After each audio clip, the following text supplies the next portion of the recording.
So I'm pretty sure a lot of you guys have heard those stories where there's that one guy that somehow managed to escape the police. You know, it's a pretty big deal, right? The local news might even be covering this story because 9 times out of 10, or to be fair, like 99 out of 100 times somebody tries to run away from the police, they are going to get caught eventually.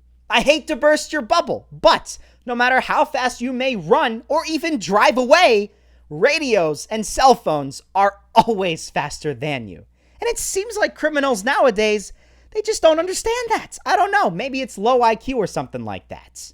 Now in today's video, I'm going to tell you all the story of how back when I was 13 years old, I was actually smarter than 99% of these criminals because I had to run away from the police. Details will be later on in this story, and I actually successfully got away from them. It's a really funny story, and I thought I'd tell it to you all. Hope you enjoy, and if you do, make sure to leave a like and subscribe down below for more content just like this. Thank you so much, guys, and let's get into the story. So as I said earlier on in the video, this story takes us back 9 years ago to summer 2012 when I was 13 years old. Now, a little backstory.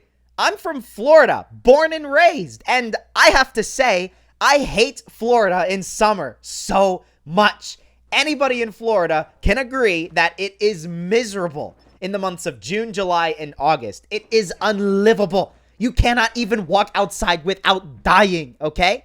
So my parents were the same way. They thought exactly the same about the Florida summers. So in the early 2000s, they decided, we're going to buy a condo all the way up in the mountains in Vermont so we can escape the Florida heat during the summer.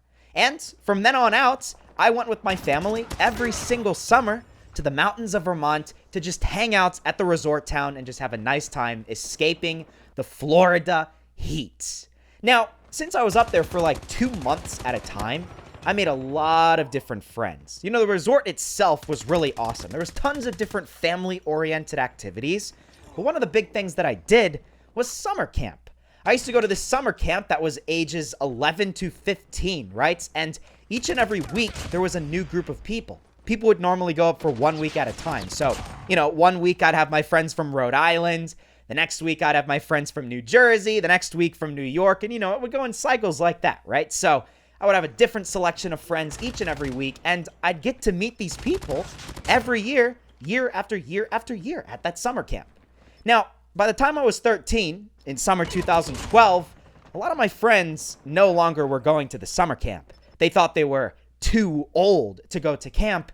And they just started like roaming around the resort for fun, just by themselves, just hanging out and just doing all the stuff that the resort had to offer.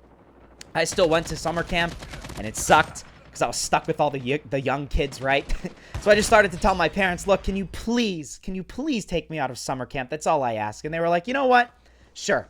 Why not? If all your friends are hanging out outside of camp, we want you to have fun when you're here. So you can just hang out with them. Just be responsible and don't do anything stupid. And just be back at a reasonable time. That's all we ask, right? And that's, you know, reasonable. That is logical. And I followed through with their requests. You know, I didn't do anything stupid for a long time. I got back, you know, by 10 p.m. most days, right? There were my fair share of sketchy scenarios. I'm not going to say that everything was completely smooth. I remember one time I took this shortcut through a forest back to my condo. And I walked past this group of like 20-year-old kids at like, 11 p.m., all doing drugs in the forest. And I'm this little 13-year-old scrawny nerd walking past them, and they're all like yelling and chanting at me. It was the scariest thing ever. Luckily, nothing bad happened, but, it's a little bit scary being by yourself like that. So, usually at nighttime, when I would hang out down there at the resorts before I would go up the mountain to my condo, I'd always be with a couple of different friends, and toward the end of my stay in summer 2012, like maybe my second to last week, I had this set of friends that weren't really the best. Normally, they were really nice people. Like, I remember this one friend I had from Scituate, Massachusetts, one of my best friends. He's a great guy, right? But then I had this other group of friends that weren't that good, right? They had a lot of issues. They were a little bit rambunctious, as we would say, maybe a little rebellious. They might have gotten into trouble when they weren't in Vermont, when they would be in school and stuff like that. And they'd tell me their stories, so I know they weren't necessarily the greatest people ever, but there weren't any other people that I could hang out with, right? So these were the only people I could, and that's who I was stuck with, right? So I kind of had to change my personality a little bit just so I could fit in a little bit more. And we didn't do anything wrong, but eventually, toward the end, we started to hang out later and later and later at night. And we wouldn't just go to the basketball courts that we would normally go to at nights. We'd start to go other places around the resorts, and that's where things started to go downhill. I remember it was like a Thursday night. Everybody usually left on Saturday, and it was one of the last nights before these kids went home. My friend, we're going to just call him Dan, he was like, hey, Michael, I have my older brother, and he's currently up at the campfire, up on the mountain in the forest, and he texted me and asked if I wanted to go hang out with him, and I didn't know if you wanted to go with me. And I was like, this is cool. This is a chance that I can actually hang out with the older kids, right? I didn't know how old this kid was, but I just thought he was older, so maybe that was pretty cool. So I was like, you know what? Why not? You know, what would hurt? They're just having a campfire in the forest. It's probably no big deal. So we walk all the way across the resort. It takes like 10, 15 minutes. We go up the mountain, and then we go into the forest. And I'm met by like these 18, 19-year-old kids. You know, keep in mind, I'm 13 years old. My friend is like 12 or 11. We're these little kids, and we just show up to a bunch of drunk 18, 19-year-old kids standing around this massive bonfire in the forest. And we're not that far away from other houses, right? We're, you know, maybe like a tenth of a mile from the houses. Maybe like, 500 feet from the nearest people that were probably sleeping because it was like at 11 p.m., right? So, all these kids were drunk. My friend assured me, look, hey, there's the guy over there. That's my brother. That's my brother, John, right? So I'm like, oh, hey. And he's like, hey, what's up? You know, they're all drunk. I don't know how to react because this is my first time really being around anybody who's drunk, right? But eventually, after being there for about 5 minutes or so, what does this idiot John decide to do? My friend's brother decides to pull out this big, like, canister. I don't even know what you would call it, but it was like this big black thing that was holding some type of liquid, right? In his hands, pretty big size. I didn't know what it was. I looked on it. I saw an image of a fire on it. And then my friend was like, dude, that's lighter fluid. You put that on fire and it makes it bigger. And I'm like, oh, that's really cool. You know, because what 13-year-old doesn't like fire? We all love fire. I remember when I was 13, I'd just throw random things in the fire just to see what it did, right? Every 13-year-old watching this video could probably say the same, right? So I would think maybe he would put a little bit in just to kind of show us what it would be like. No. John, this guy, takes this huge canister and just throws the entire thing into the bonfire. And what happens next? There's an explosion. The whole thing blows up, right? And there's this massive fireball up into the forest. It doesn't get any trees on fire, but it was loud. There was a bang. Huge fireball, light everything up, right? And we were like, oh my God. You know, me being this 13-year-old kid, I thought it was the coolest thing ever, right? I thought it was scary, don't get me wrong, but I also thought it was really cool, and I really didn't think anything of it. I just thought we were doing something stupid in the forest, and that was it, right? But about 5 to 8 minutes later, after everybody calmed back down and we were all just sitting around, I was obviously not drinking, but all the other kids were drinking even more. Out of nowhere, we just see headlights shining into the forest, and everybody just runs. They just leave.